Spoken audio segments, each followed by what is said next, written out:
जय माता दी। परमात्मा की कृपा हम सभी पर बनी रहे, यही प्रार्थना हम करते हैं और हमें करनी भी चाहिए।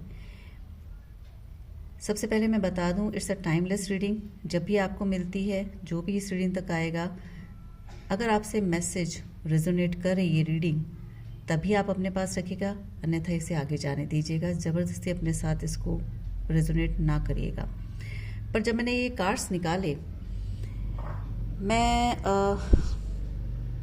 क्या कहूँ, ये कार्ड्स अपने आप में बोल रहे हैं। 8 of swords, 10 of wands, but this card shows everything. S of wands, जिसे कहते हैं ना कि सूरज की गर्मी से तपते हुए तन को मिल जाए तरवर की छाया।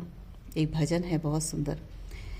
सबसे पहले तो मैं जो भी इस रीडिंग तक पहुँचे हैं, यही कहना चाहूँगी कि please please just take care of your self. Please, बहुत हताश हैं, बहुत निराश है, अननेसेसरली आपने बड़े बैगेजेस अपने ऊपर ले रखे हैं और कहीं ना कहीं परिस्थितियाँ ऐसी बनी रही हैं कि जहाँ पर सिवाय आपके कोई और उन जिम्मेदारी को उठा भी नहीं सकता था। पर ये कार्ड मुझे जो बता रहा है और जो मैं ऊर्जा इस समय ले पा रही हूँ कि निसंदेह आप बहुत बुरी तरह से फंस गए हैं अपनी ही उलझनों में कहीं ना कहीं, जिसके चलते आपके सामने यदि कोई अवसर भी आ रहा है तो आप उसको लेना नहीं चाह रहे हैं, या कह लीजिए कि यदि कोई एक सद्भावना के हेतु आपकी तरफ बढ़ भी रहा है तो उसके लिए आप इच्छुक नहीं हैं। आप पूरी तरह से अपने आप को हताश कर चुके हैं, तो इस हताशा से बाहर आपको खुद को ही लाना पड़ेगा। जैसे कि व्यक्ति अगर दलदल में गिर जाता है तो उसको कोई हाथ देता है सहायता के लिए, तो उस हाथ को हम जब तक पकड़ेंगे नहीं तो हम उस दलदल से बाहर कैसे आएंगे। तो अपनी इस मानसिकता को आपको बदलना होगा, तभी आप इस स्थिति से बाहर आ पाएंगे। निसंदेह बहुत पीड़ाजन्य स्थिति है, उससे बाहर आने के लिए परमात्मा से मदद अवश्य मांगे। और जो हाथ बढ़ रहा है, या किसी व्यक्ति के माध्यम से, या किसी चैनल के माध्यम से, या कहीं पर भी आपको कुछ ऐसा प्रेरणादायी कुछ भाव आपको मिल रहा है, विचार मिल रहा है, तो उसे तुरंत अपने साथ लगाइए। बिल्कुल भी हताश होने की आवश्यकता नहीं, क्योंकि कोई भी चीज़ ऐसी नहीं है जो बदलती नहीं है। यहाँ पर आपने अपने आप को ही हर चीज़ का जिम्मेदार समझा हुआ है कि आप नहीं करेंगे तो कैसा होगा, और आप नहीं होते तो कैसे काम चलता।